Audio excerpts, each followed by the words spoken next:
Another logistical question, by the way. Am I coming through loud and clear? Let me just clear all answers and get a poll question. Am I coming through loud and clear? We have close to 120 attendees. I want to make sure at least 100 of you respond. You're in the session, you're taking the time out, you might as well participate. And let's not close the poll. I want to make sure 100 of you click.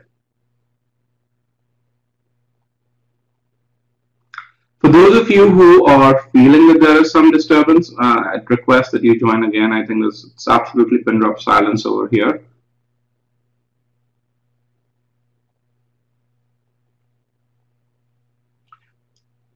All right. Thank you very much. So let's get to know a bit more about you, and then we'll get started in another minute or so. My first question for you is, why are you looking forward to do an MBA? Are you looking to do so because you want to enhance your career? You want to go, if you're doing IT, you want to go continue to do IT and then go forward? Are you looking for a career change? Maybe you are in a family business and you want to extend that or start your own business. Or some of you, like me, are just bored in life and want to try something new.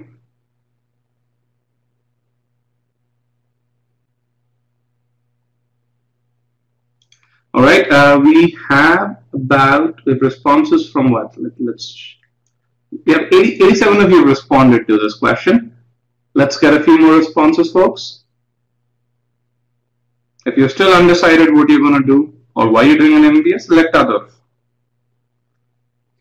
Okay, thank you very much. It seems about half of you are looking to continue in the same career, looking for career enhancements. There are a good number of you, about 30% of you, who are looking to do a career change.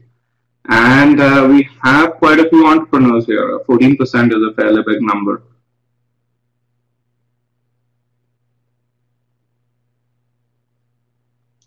All right, thank you very much. And with that comes the last question. For those of you who are looking to either do a career change or extend your career, which career are you looking at post your MBA? I'm going to broadcast the results.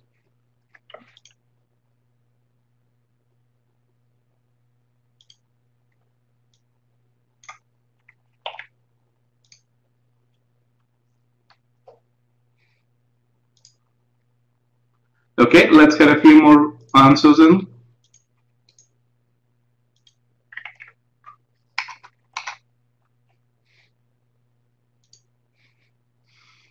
By far, it seems that consulting is the most popular career. And then a lot of people also want to go into corporate strategy. I guess I would say that's kind of related to consulting in some form, corporate finance. And as I said, lots of entrepreneurs, they're looking to start their own business. Wonderful. Thank you so much for responding to these questions.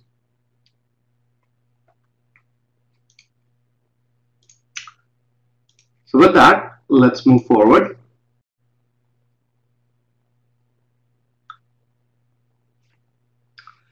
So we have a very exciting agenda today. We have two representatives from two business schools, Indian School of Business, Hyderabad, as well as Babson College, who are going to answer all the questions that you have. We're going to talk about various aspects of the respective schools. Very soon, we're going to start with the ISB information session. Mr. V.K. Venan, the Senior Director of Placements at ISB, who arguably, I would say, for students is probably the most important person, is going to talk about the ROI that ISB provides versus that from top business schools. He's going to start his presentation talking about the various opportunities, learning as well as post-graduation opportunities at ISB. It's going to take about 15 minutes to do that. And then, the best thing I believe for students to really know about opportunities is to hear them from folks who've already done the same. So we have two alums, Harneet as well as Jagmeet, who are going to talk about their life at ISB. They've already graduated from ISB, and they're right now in US in their post-ISB career. And then we'll have a Q&A for 30 minutes. After that, we're going to start the Babson info session around 8:05 Pacific, and that will be conducted by Olivia Kelly, and she's going to talk about Babson MBA, a lifelong experience. The agenda for that session would be as follows. Olivia is going to talk about what a Babson MBA provides, and then to talk about life at Babson, we will have two current students, Emily as well as Mike, and then we're going to have some time at the end for Q&A. Certain logistics, in every session, there's going to be a Q&A pod. The session is being recorded. I always get that question. So you can ask the question anytime. If you want a specific person to address that question, please make sure that you name that person. Be cordial and respectful, and participate actively. And if you want to register at the school's portal at the end of the session, please let us know. We will actually have a poll at the end of each session, ISB as well as Babson, where you can provide your email address. With that, let's get started with the ISB session. Mr. Menon?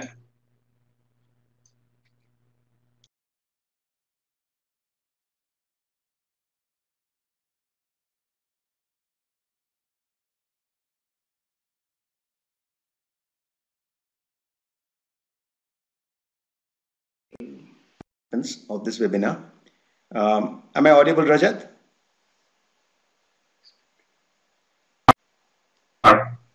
Perfectly audible. Thank you. Thank you. And welcome to the webinar. I'm going to take about 10 to 15 minutes and make a very quick presentation about the school.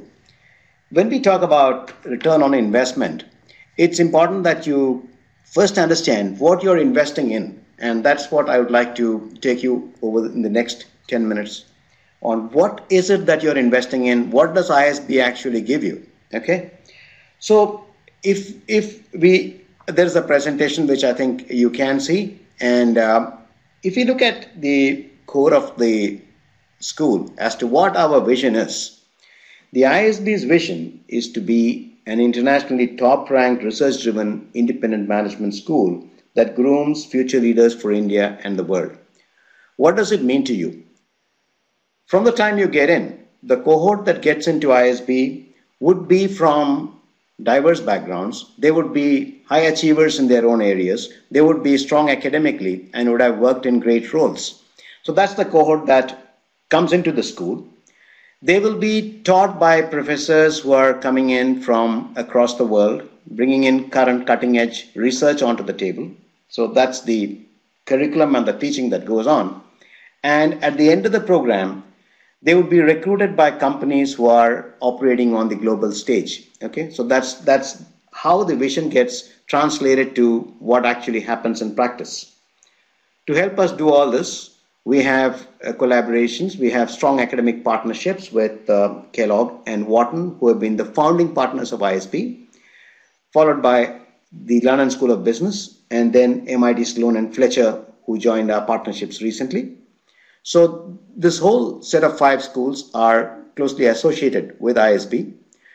The ASCSB accreditation that we have also puts us onto the global stage. First of all, a few quick points about the program. It's a 1-year program. It's a program which is attended to by students who have wide-ranging experience. The average experience is 5 years, but the range of experience is between 2 and 20 years.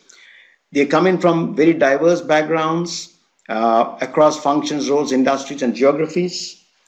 The faculty that teaches in this program, there are 2 sets of faculty. One is a set which is drawn from global B schools from across the world.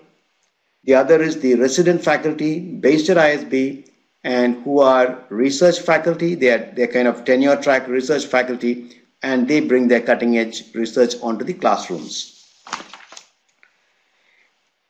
The point is that when you go in for a program like an ISB's MBA, PGP, you are investing for the future, okay?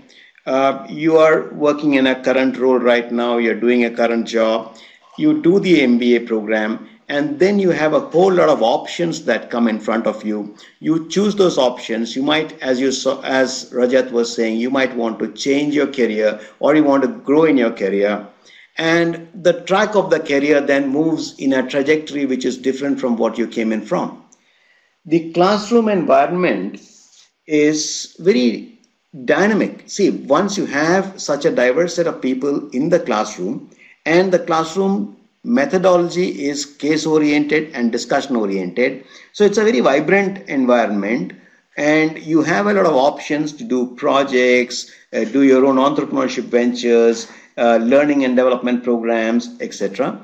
You can join clubs and go into areas where you want to make your career changes in. So this whole vibrant environment over the 1 year is what you will get. And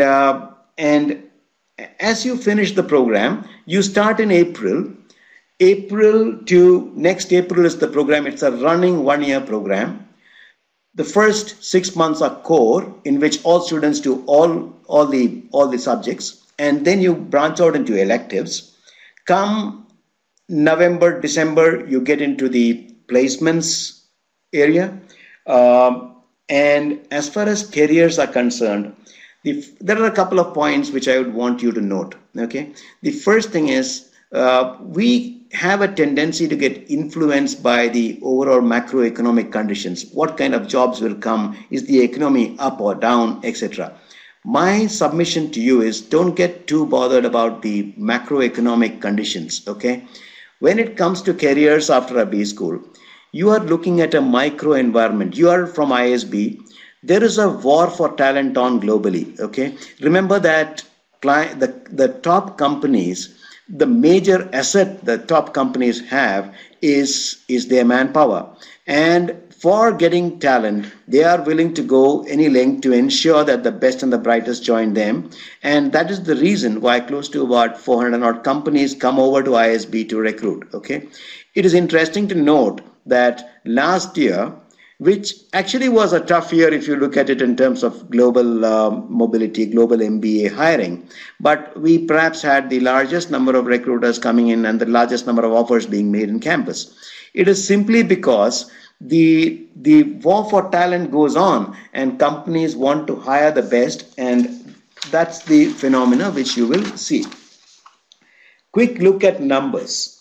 The process which just got over, we had 762 students participating. We had 421 companies coming in and making 805 offers, of which about 65 offers were global offers, which means these were made by companies who do not have operations in India.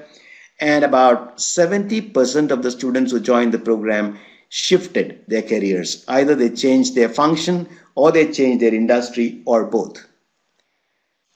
The next slide talks about the kind of recruiters. It is just to give you an idea of the kind of recruiters that come to ISB and where you can apply to.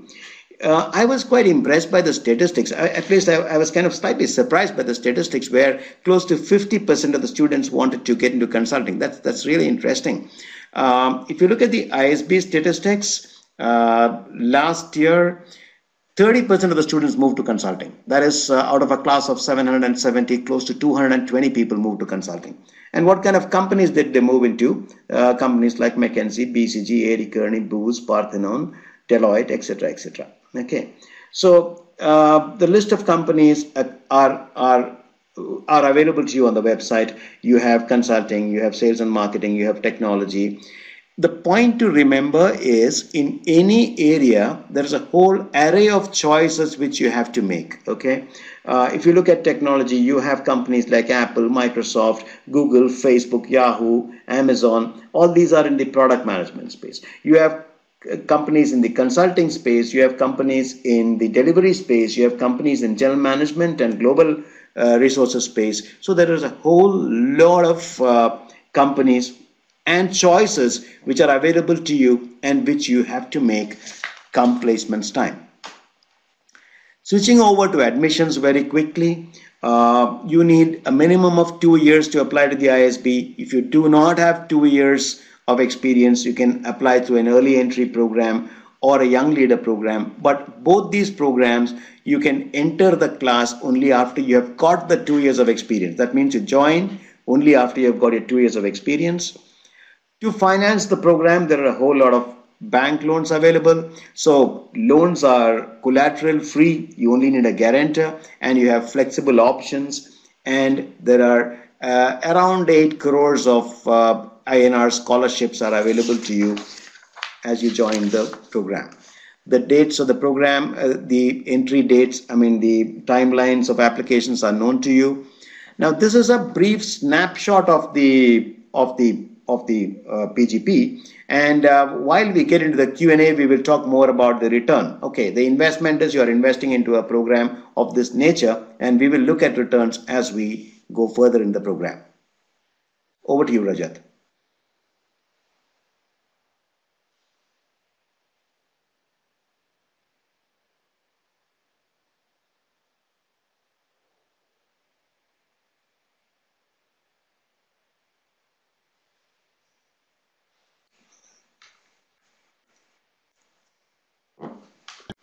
Manan, we will now have Harneet. Harneet, you ready?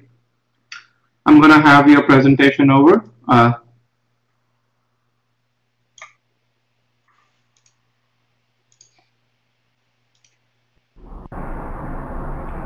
Yeah, Rajat, can you hear me? Yes, I can. Can you guys hear me, Rajat? I can, Harneet, yes. I think perfect.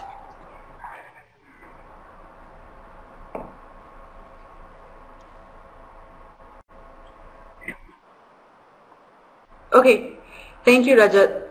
Hi and welcome everyone. It's great to see such a big participation, almost 150 50 of you. So welcome.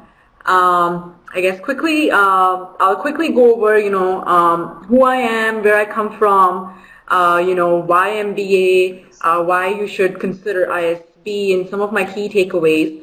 And then this will be very high level, and then we can open it up for more questions later on once everyone's done with their presentations. So quickly about me, my name is Harneet Chavla, and I'm from the class of 2013, which means I'm a recent grad. I just graduated in April. I have a bachelor's in science and electrical engineering from Penn State University. And during my time at ISB, I did my MBA in marketing and then also strategy and leadership. So I'm a dual major, which is mostly what most people at ISB do actually. So before ISB, I used to work as a senior program manager in the business development group for Siemens Industry, working on automations and drives products. And this was based out in the US. After which I also had a small entrepreneurial experience in India where I helped co-found a company in the e-marketing space. After ISB, right now, currently, and this was out of the ISB, the ISB placement process, is I got this job with IBM in their general manager leadership development program. It's a 3-year rotational program that gives you an opportunity to do various things in the different functions as well as different geographies. So currently in my first year rotation, I'm based out of New York City, working in consulting, strategy consulting. In my second year, I will be moving to Singapore for sales and distribution rotation. And in my last year, I will be going to China for a corporate strategy rotation. corporate strategy or marketing, whichever I pick. And post the 3 years is when I, pick a final job in a final location based on my choice and, of course, whatever opportunities IBM has at that moment. So this is currently where I am today, and this was through ISB placements. Why MBA? Why did I do my MBA? First and foremost, obviously, I wanted to learn the academic skills in marketing. So I was, by academically, I was an electrical engineer. But soon after my graduation from undergrad, I made a shift into technical marketing and business development with Siemens. And I absolutely fell in love with that area. However, I felt like I lacked the kind of like the theoretical knowledge of it, and I really wanted to enhance that with an education. So it was MBA was the best platform for me to come back and gain those skills. Of course, MBA is not complete without networking, and more networking. So I think that's one of the biggest things that an MBA education will give you is the people that you meet, the diversity, the kind of experiences they bring, what you learn from them. And these are people you pretty much stay in touch for the rest of your life. Another reason I wanted to do the MBA was to kind of continue feeding into my entrepreneurial spirit. I was already an entrepreneur, and even moving forward, at some point I see myself getting back into entrepreneurship, whether it is going back 100% or maybe even partly being a venture capitalist or being able to help invest in other startups, being an angel investor. So I thought having this education would really help me understand what's the true approach to become a good and successful entrepreneur. And last but not the least, I think almost all of us have certain personal reasons why we go back to college, and I had my own. And an MBA gave me that opportunity to start a new life all over again. After I went through some crazy personal things in my life. Why you should consider ISB? Why did I consider ISB? Let me tell you that. So I came to the US when I was 17 years old, and I did my undergrad here, I was working here, I'd been here for almost 8 to 9 years. In that whole process, I felt like I totally missed out on creating a network within India, especially amongst the professionals. I did not know, except for maybe a couple of cousins or maybe 1 or 2 friends from high school, I did not know anyone else in the entire country who worked for a corporation. So really choosing a school in India was my way to kind of make up for that gap in my Indian professional network. And within India, I was totally the best B school that you can go for, especially if you're an experienced professional. As Mr. Menon said, you need at least 2 years work experience, but on average, almost every class has about 4 to 5 years of work experience when they come to ISB. So, I was considering IIM Ahmedabad and I was considering ISB, but I knew that in IIM Ahmedabad there are a lot of students who come in with no prior work experience. They just finished their bachelor's and they come right after that, and that was kind of a little bit of a turn off for me because I was looking to learn from my peers. ISB, in my opinion, is as global as it can get in India. Not for a single day did I miss having the having that global presence and opportunity around me. I mean, whether it was the education system, the style, people around me, the kind of exposure they had, I actually felt like, I belonged there even after I'd lived in the US for 8 to 9 years. Even though India is India and there will still be some things that kind of get on your nerves if you've lived outside for a few years, and things move a little slow, but even then, I don't think there is any other place besides ISB. We call it a little cocoon, like a little bubble. Like when you're there, you almost feel like you're not in India. And once it's one of the best things for you to make a foray if you're moving back. It truly has world-class faculty. We've been taught by professors from Harvard, Stanford, LBS, Wharton, you just name it, whether it is the in-house faculty or the visiting faculty. They all have, come with great credentials, with PhD from some of these top schools, and they've taught around the world. So I don't think there is any other school in the entire country that offers that.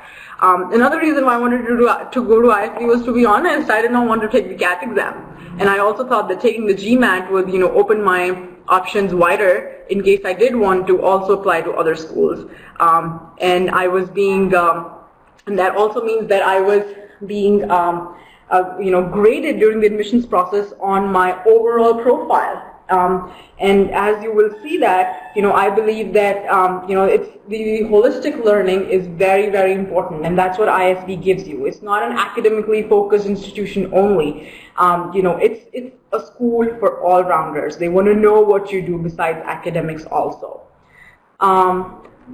Okay, so just to wrap up, my key takeaways, as you, work on your, your decision, think about, what's your ROI going to look like after 1 year?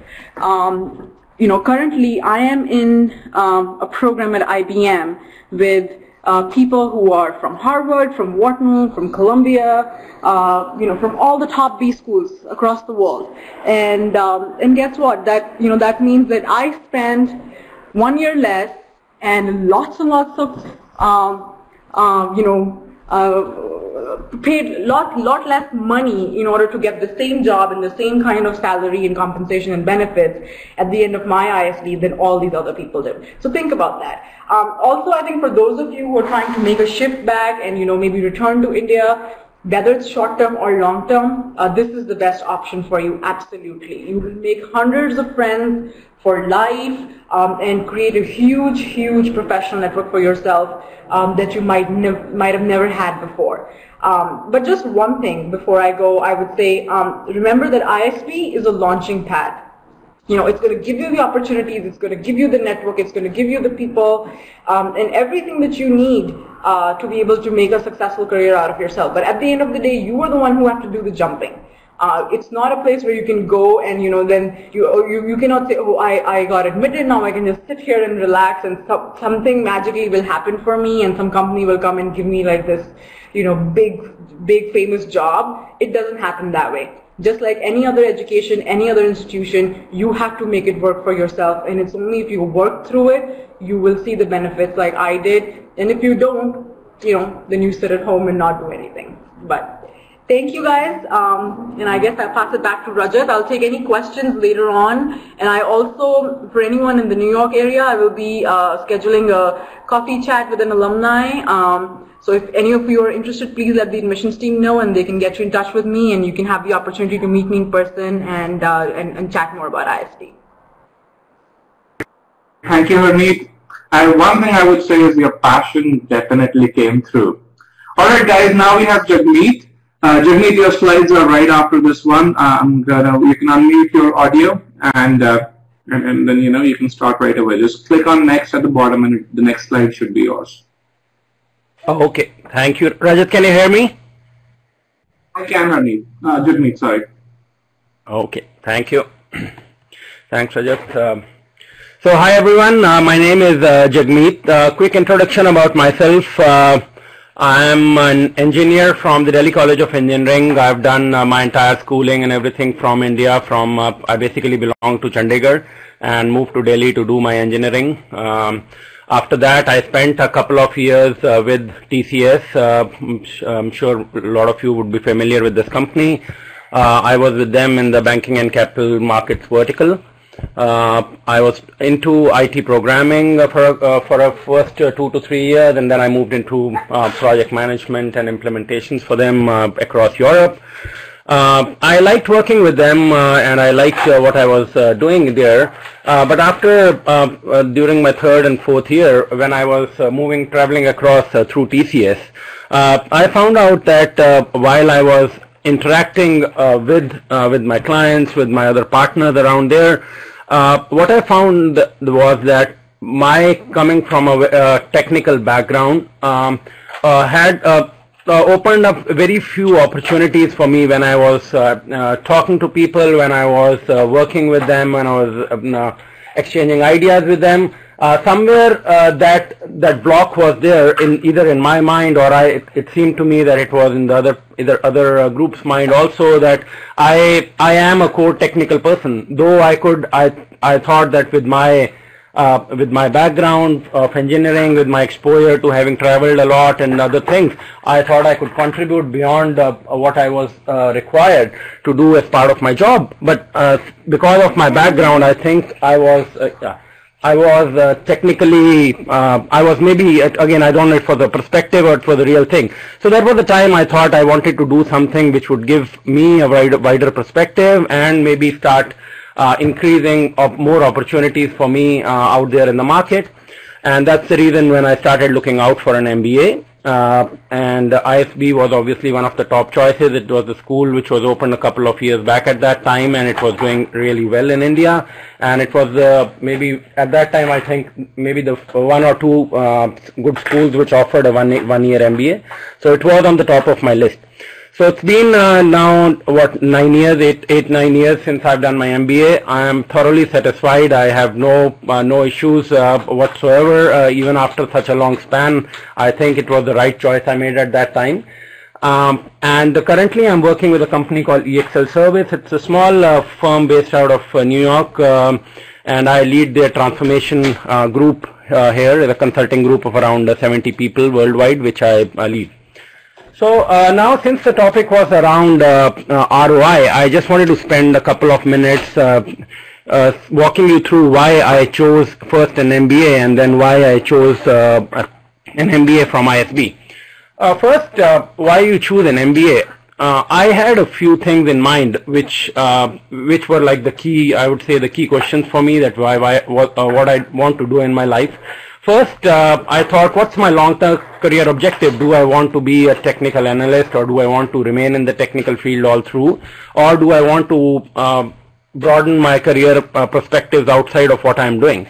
And it was a kind of a no-brainer for me. I definitely wanted to do something outside of what I was currently doing at that time. So that gave me like a check mark on an MBA. Second, which was again a very, very important, it was maybe the most important factor for me, was that I wanted flexibility. I wanted flexibility in what I'm doing, in my location where I want to be, in my industry, in the companies I want to join. Again, being a technical person, you would have very few opportunities, but after an MBA, I knew it would open a wider world out for me.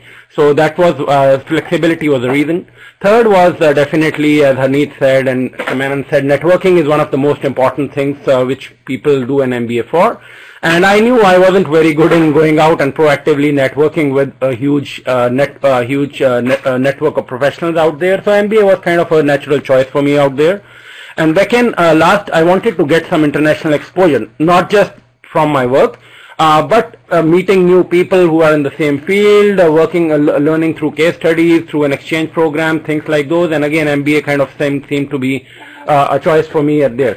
So these are what I said were the top 3 or 4 things for me at that time, and all of them gave me pointed me towards an MBA. So now was the reason between ISB and other schools, how did I choose?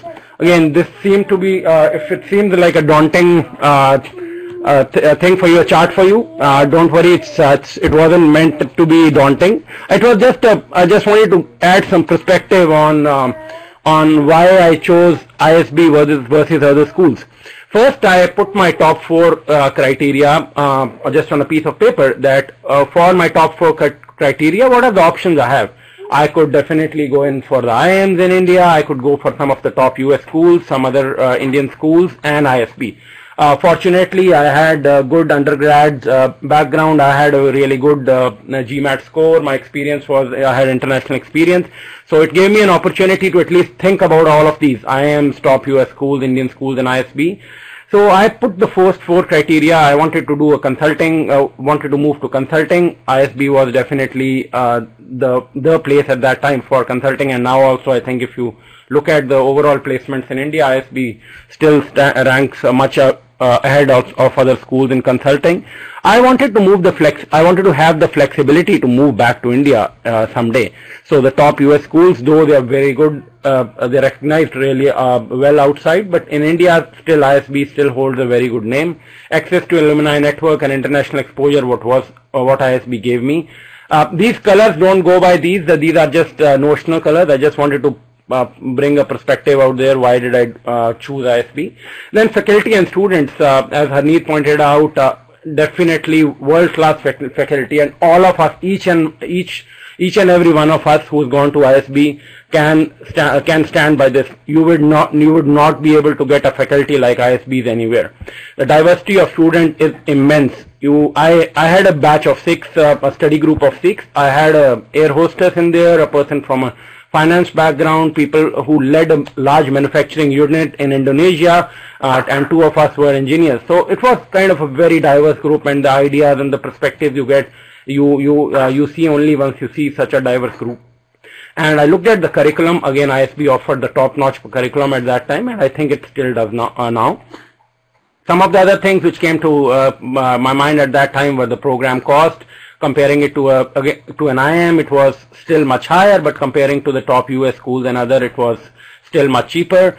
I wanted to see how quickly I can recoup my investment, and there are standard like calculators available on the internet. You could quickly go and see that this is your investment, this is what you're planning to get as your first salary, how much time would it take to recoup your investment. Typically ISB, I've say 4 years is you could easily recoup your investment. I wanted to do a 1-year MBA again, which pointed it down to ISB, and I wanted to go in for lateral placement somewhere where my 4 years of experience with TCS would be will hold good, and ISB was again the natural choice of those. So again, beginning with a top a set of maybe 8 or 10 schools, I narrowed down my choices, and ultimately ISB came to be the number 1 choice. I applied to maybe just 1 or 2 more schools, but gladly ISB accepted me, and that was the choice I made at that time. So again, these criteria are just meant to just show what I did, but again, make up your own criteria, decide what works for you, and just on a simple piece of paper, take a couple of minutes out and give a very thorough assessment of what you want to do in life, what is you are ready to invest, what is you are ready to gain, and then I'm sure you would be able to narrow your choice down to ISB or whatever school works best for you. Thanks, Rajat. Over to you. First of all, I would say that was a wonderful chart. I think it gives everyone perspective as to how to think about about evaluating various options that they have. One thing that I would say is fundamentally, guys, ROI is what you put in versus what you get out, and if you evaluate as per what Jagmeet said, I think you'll find that ISB does stand out with regards to ROI. Especially with the depreciated rupee, I would say. All right, I'm going to bring in Mr. Menon's presentation. We have a ton of questions over here. So just give me 1 second.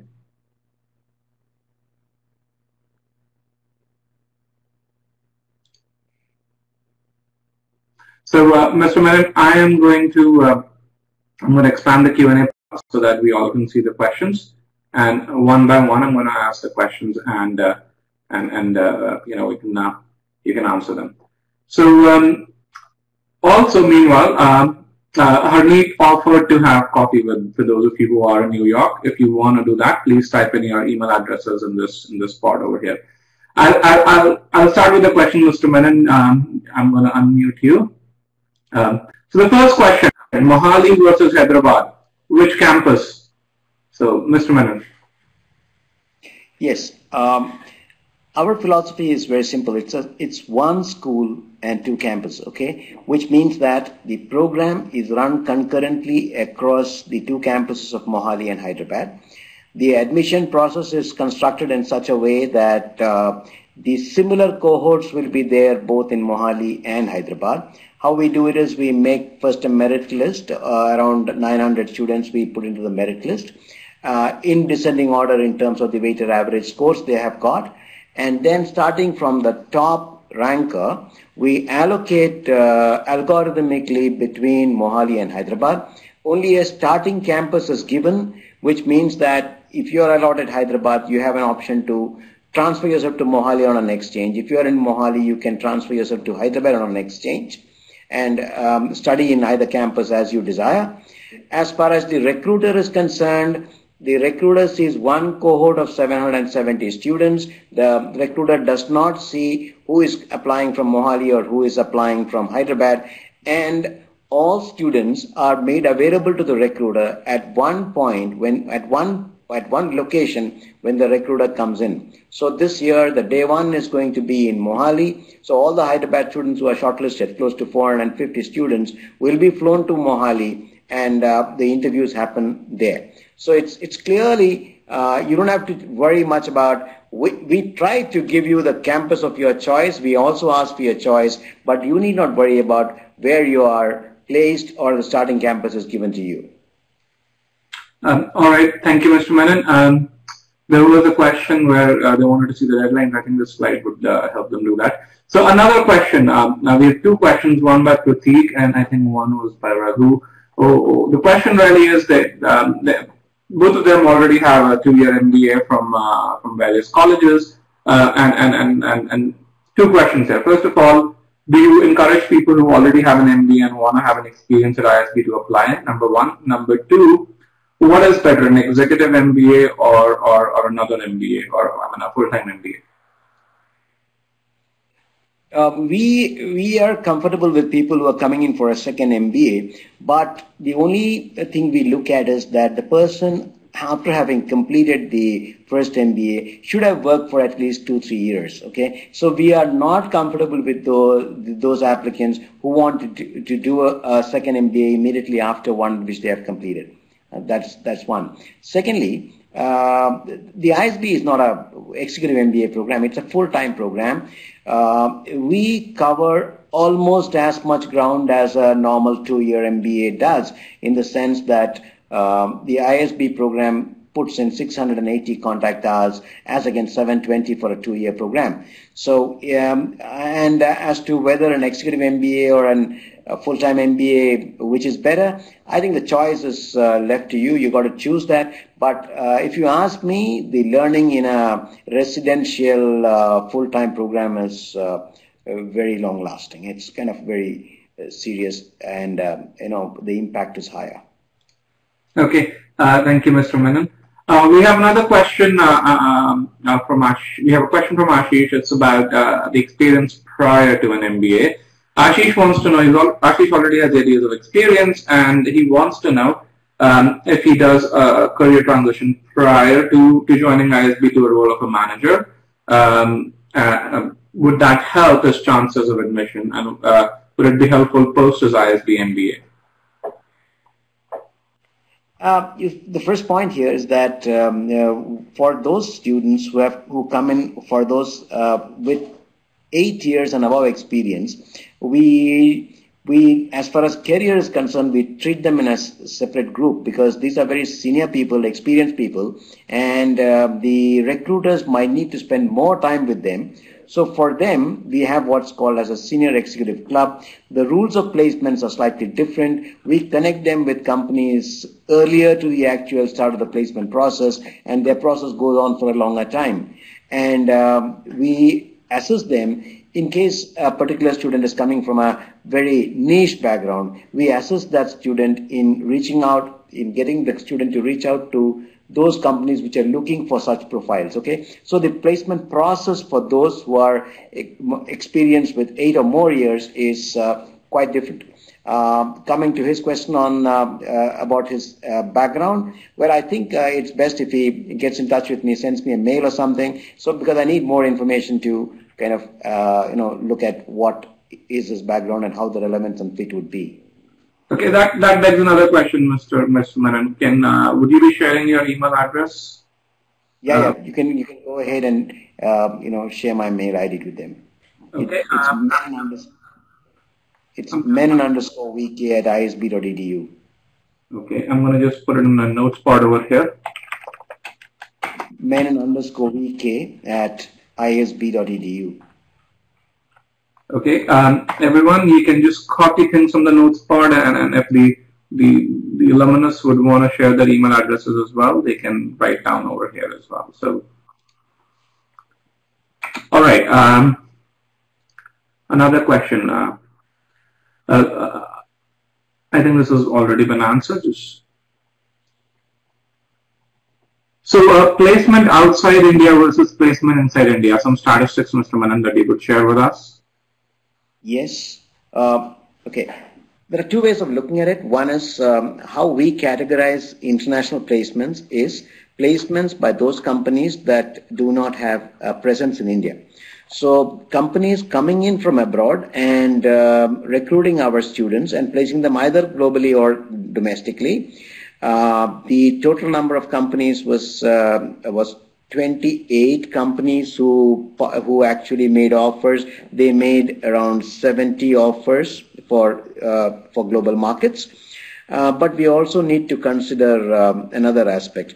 There are many domestic companies who are selecting students for international operations. I will give you one example. Okay, take Deloitte Consulting. Deloitte Consulting recruited last year students for their strategy and operations group, and they were one of the largest recruiters. They recruited about 40 students for strategy and operations, and all these students, before they had graduated in April, all of them had their visa for the US, because most of the work that Deloitte does is in the US. Okay, so that's another group of domestic companies who are actually placing students abroad.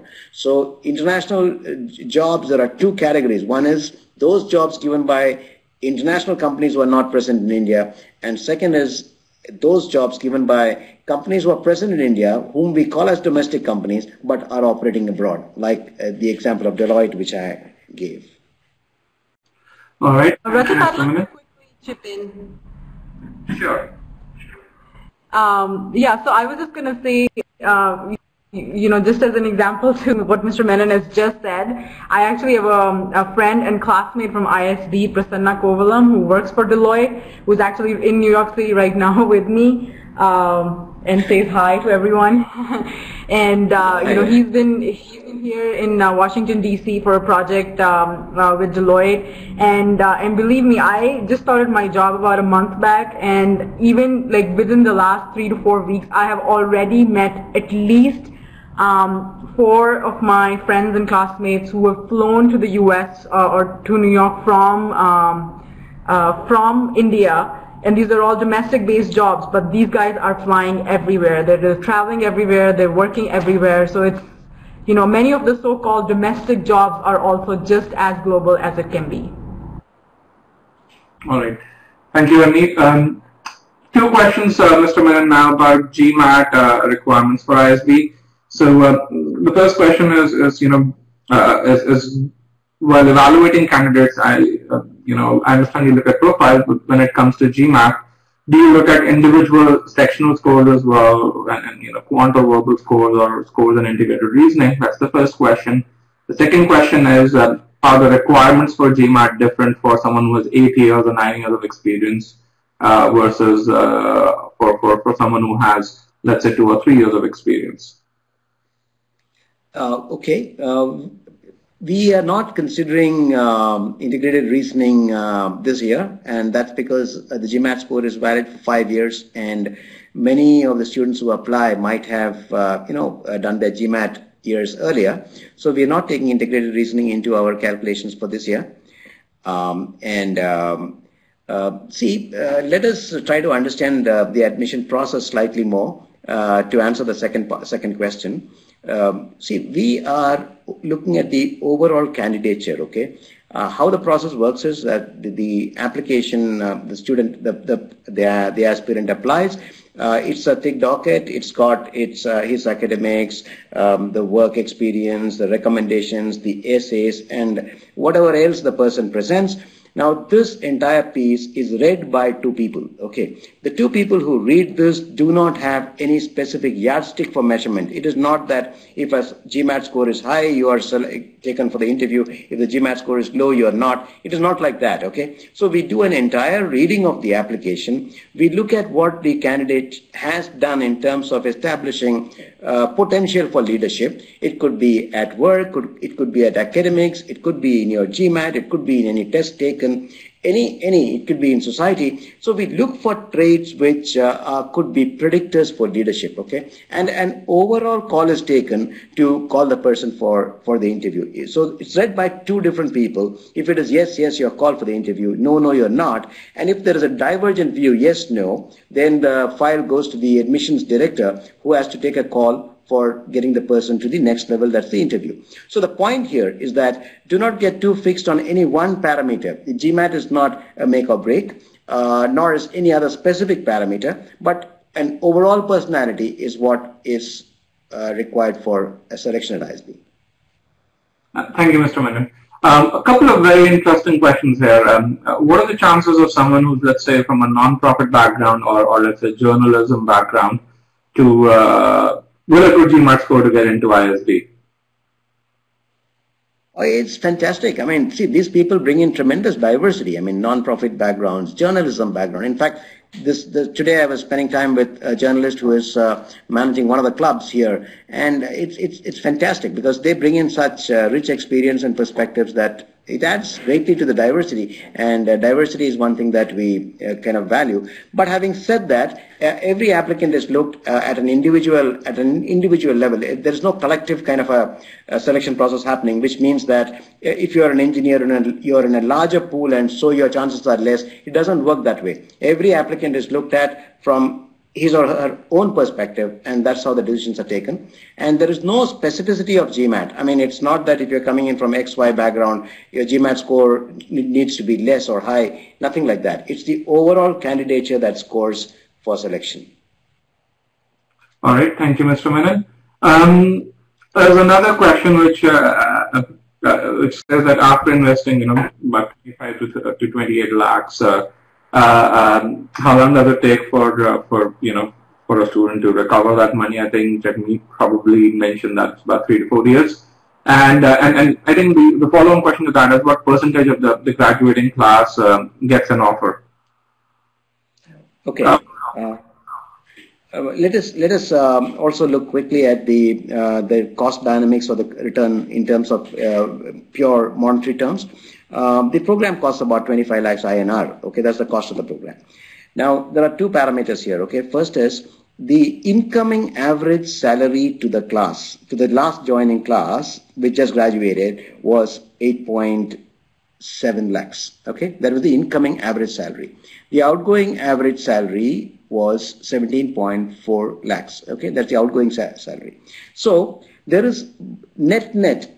If you take averages, there is from 8.7 to 17.4 jump that happens. Okay, if you plot a graph on the y-axis with 8.7 and 17.4, and then plug in the increments which you will get year on year. If you just take, like Jagmeet was talking about a ready reckoner which does that. So you take a 10% increment, and if you plot the increment and see the divergence there, because your post-ISB MBA salary will be diverging positively for you, then your return on investment could be anywhere between, let's say, 4 to 6 years, depending on what your experience level is.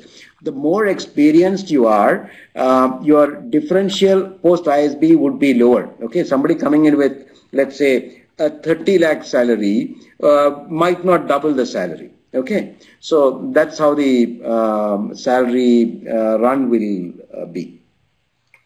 Okay, thank you, Mr. Menon. A couple of other interesting questions. First of all, we'll take them one by one.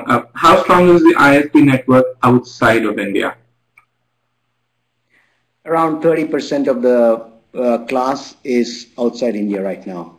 30% of all students who have graduated. That's quite a large number. 25 to 30%.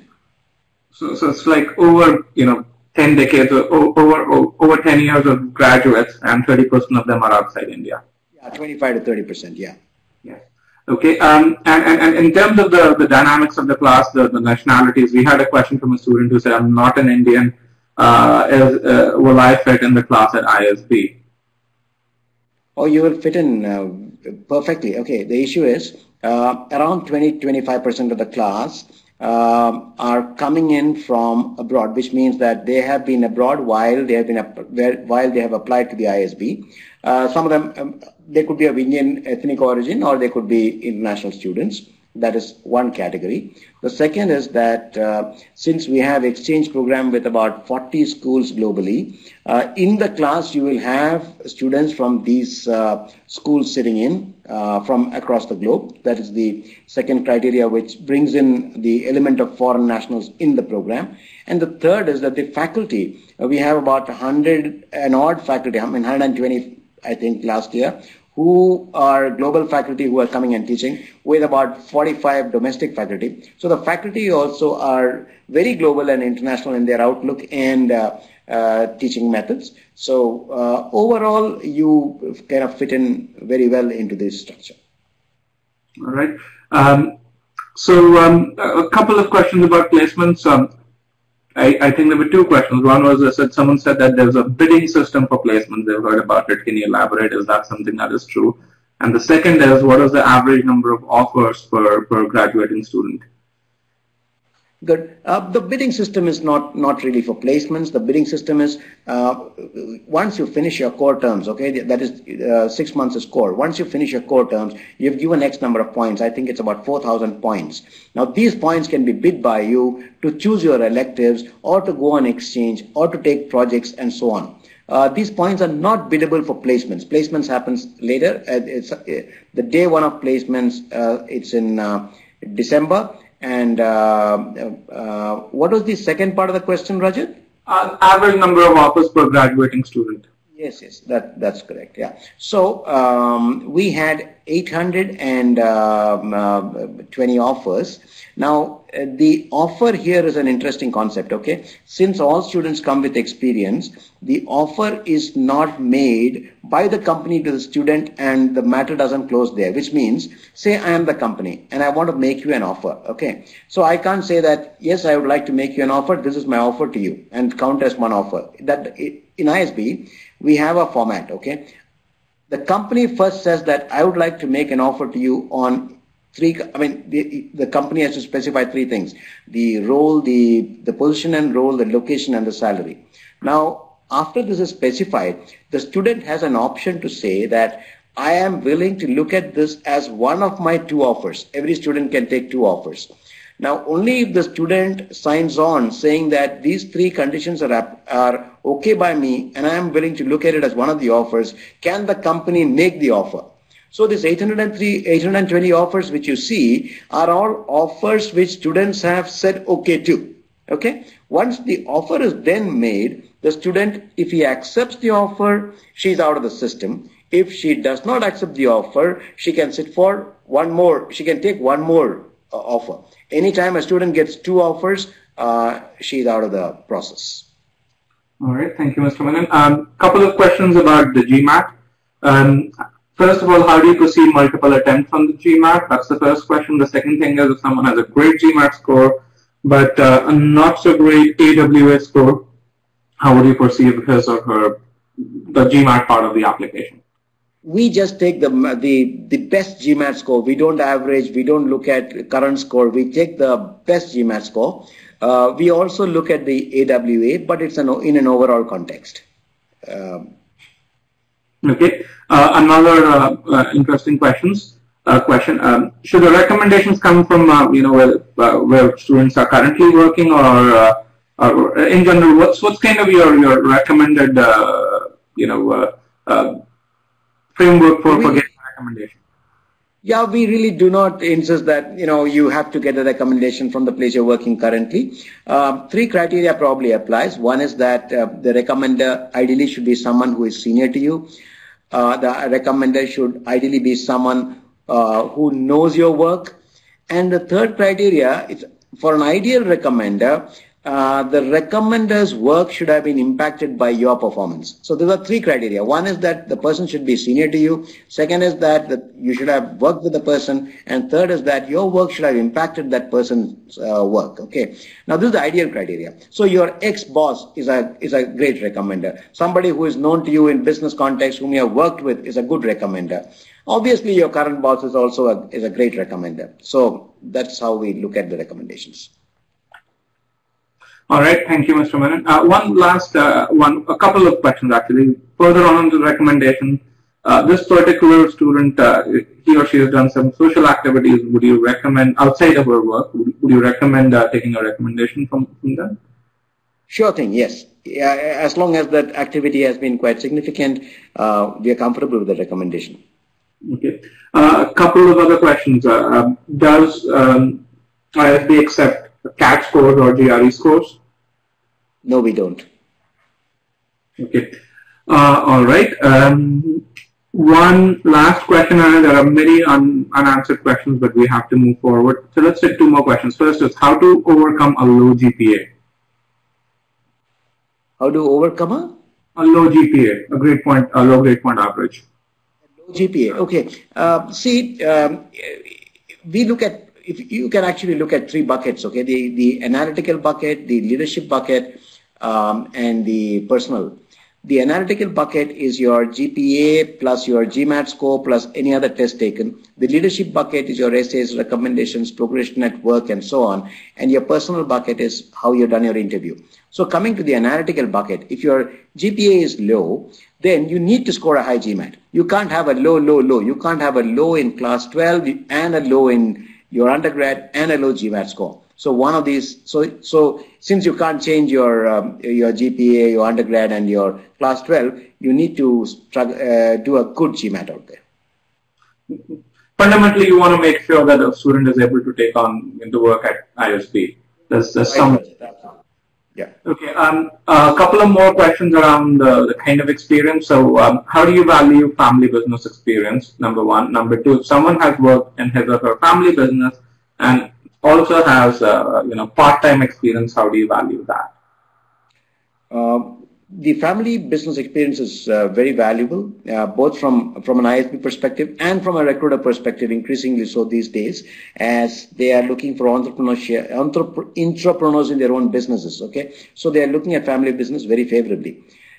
In terms of part-time experience, we do not give credit in terms of number of years to part-time experience, but we look at part-time experience as experience gained.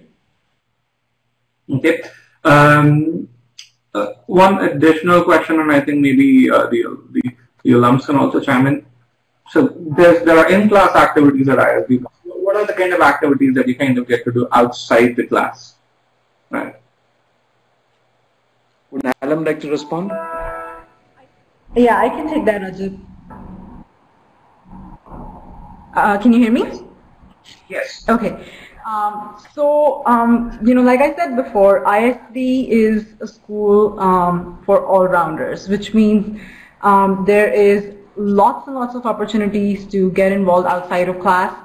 There are various different clubs, both professional as well as social clubs. So, when I say professional clubs, these are like examples can be the consulting club, marketing club, there's the emerging markets club that really pinpoint on the interests that you might have and help you,